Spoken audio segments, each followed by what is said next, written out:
Hello বন্ধুরা, আজ আমি আপনাদের সঙ্গে শেয়ার করব ভোলা মাছটাকে মূলো দিয়ে করব। আর পেস্ট করব হলো কালো সর্ষে আর কাঁচা লঙ্কা। আজ আমি কিন্তু কোনো নারকোল পোস্ত কিছু দিয়েই করব না, আর দেব সঙ্গে বড়ি। এটাই আজ আমি আপনাদের সঙ্গে শেয়ার করব। দেখুন, আমি মাছগুলো এইভাবে এক এক করে সমস্ত মাছগুলোকে ভেজে নিচ্ছি। দেখুন, আমি এক এক করে সমস্ত মাছগুলোকে ভেজে নিয়েছি।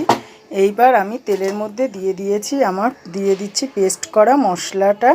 কালো সর্ষে, কাঁচা লঙ্কা আর একটু রাঁধুনি দিয়েছি। রাঁধুনিটা আপনারা দেবেন, নইলে যে গন্ধটার জন্য এই মাছের সেটাই কিন্তু আসবে না।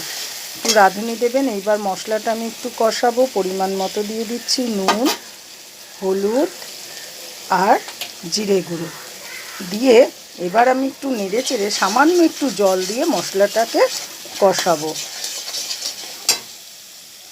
আর এবার আমি দিয়ে দিচ্ছি কুচনো মূলোটা, ঝিরিঝিরি করে যে কেটে নিয়েছিলাম মূলোটা, সেই মূলোটাকে দিয়ে দিলাম। দিয়ে এবার আমি একটু কষতে সময় দেব। দেখুন, আমার মশলা দিয়ে মূলোটা কত সুন্দরভাবে কষিয়েছি এবং ওর গা দিয়ে তেল বেরিয়ে গেছে। আর এই পাশে আমি দিয়ে দিচ্ছি বড়িগুলোকে একটু ভেজে নিয়ে আমি এবার দিয়ে দেব। বড়িগুলোকে ভেজে দিয়ে দেব। এরপর আমি দিয়ে দিচ্ছি সামান্য গরম জলটা দিয়ে আমি বড়িগুলো দিয়ে দেব। তারপর আমি দেব মাছগুলো। গরম জলটা দিয়ে এবার আমি একটু ঢেকে দেব। আর বড়িগুলো আমি ভেজে এইটার মধ্যে দিয়ে দেব। দেখুন, আমি ঝোলের মধ্যে মাছটা দিয়ে দিয়েছি। আর আমি কড়াইতে থেকে মাছটাকে নাবিয়ে নিয়েছি। এই কারণে মাছগুলো একটু বড় হওয়ার জন্য আমি কড়াইতে ঠিক করে উল্টোপাল্টা করতে পারছিলাম না, তাই আমি এই পাত্রর মধ্যে নিয়ে নিয়েছি।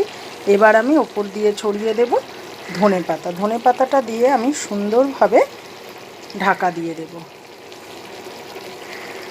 মূলো দিয়ে ভোলা মাছটা আমার একদম রেডি।